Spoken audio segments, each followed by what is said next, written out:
வர சொல்லிட்டு அமைதியா இருந்தா என்ன அர்த்தம்? இல்லை, ஃபோன்லேயே பேசிட்டு இருந்தா சண்டை வளர்ந்துட்டே போகுது. தான் நேரில் மீட் பண்ணி பேசலாம்னு. நான் உன்னோட சண்டை போடுற மாதிரி தோணுதா கதிர்? நான் அப்படி சொல்ல வரல. நான் ஏன் உன்கிட்ட இவ்வளோ ஆர்குமெண்ட் பண்றேன்னு புரியுதா உனக்கு? புரியுது, பட் ஆனால் அது சரியாக வராது தாரணி. எதுடா சரியா வராது? நான் சொன்னேன்னா என் ஜாதகத்தை பாரு, சரியா வந்தா மேரேஜ் பண்ணிக்கலான்னு. நீயா உன் ஃபேமிலியும் சேர்ந்து பார்க்க வருவீங்க, அப்புறம் சரியா வராதுன்னு சொல்லுவேன்ல. ஒரு நிமிஷம் நான் பேச வர்றியா? என்னை விட்டு போனோம், அவாய்ட் பண்ணலாம்னு நினைக்கல. சூழ்நிலை புரிஞ்சுக்கோ. நான் உன்னை நல்லா புரிஞ்சுக்கிறதுனால தான் இவ்வளோ தூரம் வந்து உன்கிட்ட பேசிட்டு எல்லாம் என்னோட தப்பு தான் இல்லை. ஏன்னா நான் தான் வீட்டில் பேசி மேரேஜ் பண்ணிக்கலான்னு சொன்னேன். அப்போவே சொன்னேன், இந்த வீட்டில் பேசுறதெல்லாம் வேணான்ட்டு.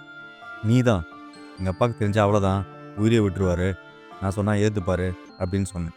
நீ உங்கள் வீட்டில் பேசு. வீட்டில் பேசினா தான் எவ்வளோ பெரிய பிரச்சனையாக வந்து நிற்குது. அப்பா கிட்ட போய் சொல்லு, இந்த மாதிரி ஜாதகம் சரியில்லையான்ட்டு அப்படின்னு. அவர் என்ன சொன்னார்னு வந்து சொல்லு. எங்க அப்பா மற்றவங்க மாதிரி கிடையாது. என்னோட விருப்பத்தை மீறி எதுவும் செய்ய மாட்டார். பார்க்கலாம். இனிமே என்ன பார்க்கறது? அவ்வளோதான், எல்லாம் அவ்வளோதான். நீ என்னை லவ் பண்றேன்னு சொல்லி பேசும்போதெல்லாம் நேரம், காலம், ஜாதகம் இதெல்லாம் பார்த்து தான் லவ் பண்ணியா? ஒரு நிமிஷம் நான் சொல்கிறது. என்னை மறக்க முடியுமான்னு என்கிட்ட கேட்ட ஆன்சர் இல்லை. என்னை நான் மாத்திக்கிறேன்.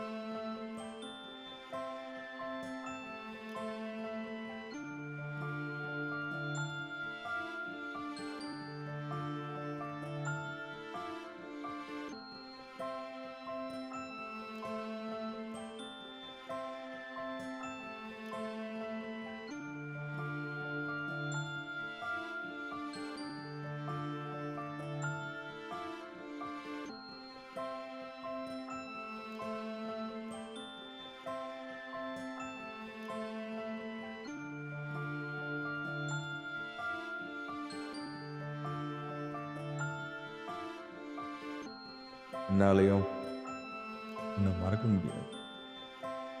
ஏன்னா நீ என்ன மேரேஜ் பண்ணிக்கினா இறந்துருவதாருங்க. அதனால உனக்கு எதுவும் ஆயிடக்கூடாது.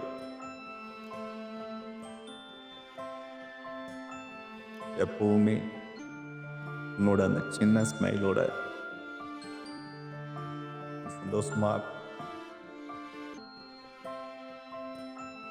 சின்ன வயசுல இருந்தே எனக்கு பிடிச்சதெல்லாம் உன்னை என்னை விட்டு போயிடும், எல்லாம் இறந்துடும். இந்த மாதிரி உனக்கு எதுவும் ஆயிடக்கூடாது.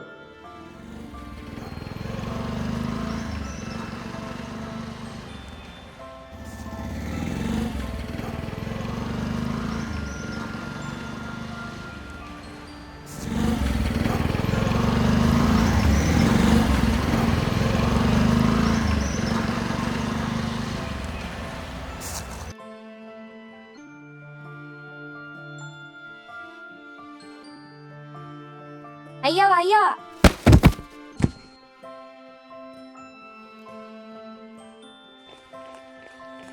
ஐயோ என்னாச்சுன்னு தெரியலையே.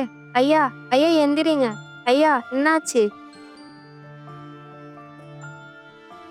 யாரும் வேற வந்து கூட தொலைய மாட்டேன்றாங்க.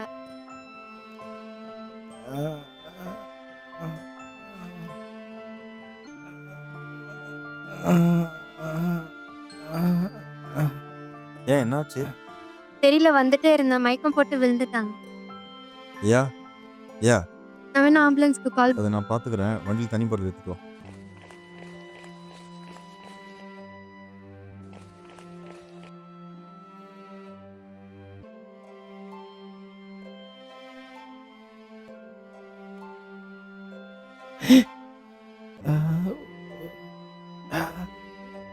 ஐயா பார்த்து பார்த்து.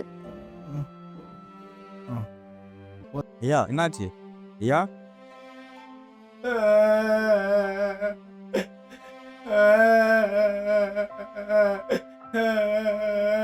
முன்ன மாதிரி எனக்கு ஒரு பொண்ணு இருந்தா.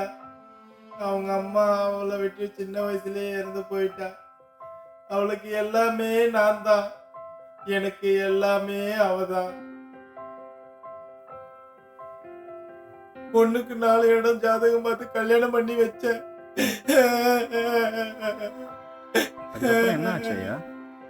அந்த படுபாவி உங்க ஒப்பங்கிட்ட அதை வாங்கிட்டு வா இதை வாங்கிட்டு வந்து சாவடிச்சுட்டான்.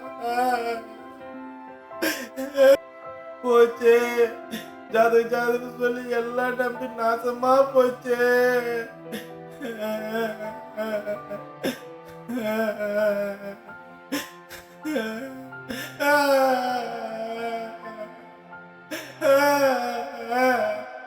இங்கு பல காதல் திருமணங்கள் பிரியப்பட காரணமாக இருப்பது ஜாதி மட்டும் இல்லைங்க, ஜாதகமும் தான். எங்கேயோ ஒரு மூலையில் 10க்கு 10 ரூமில் இருக்கிறவங்க உங்கள் பசங்களோட ஜாதகத்தை பார்த்து கணிச்சு சொல்கிறத அப்படியே நம்புறீங்க. ஆனால் நீங்கள் 10 மாதம் சுமந்து பெற்ற உங்கள் பசங்க சொல்கிறத ஏற்றுக்க மாட்டீங்கல்ல. எனக்கு தெரிஞ்சு 4 பெண்களின் உடைய திருமணமும் ஜாதக பார்க்கப்பட்டு திருமணம் செய்யப்பட்டது தான்.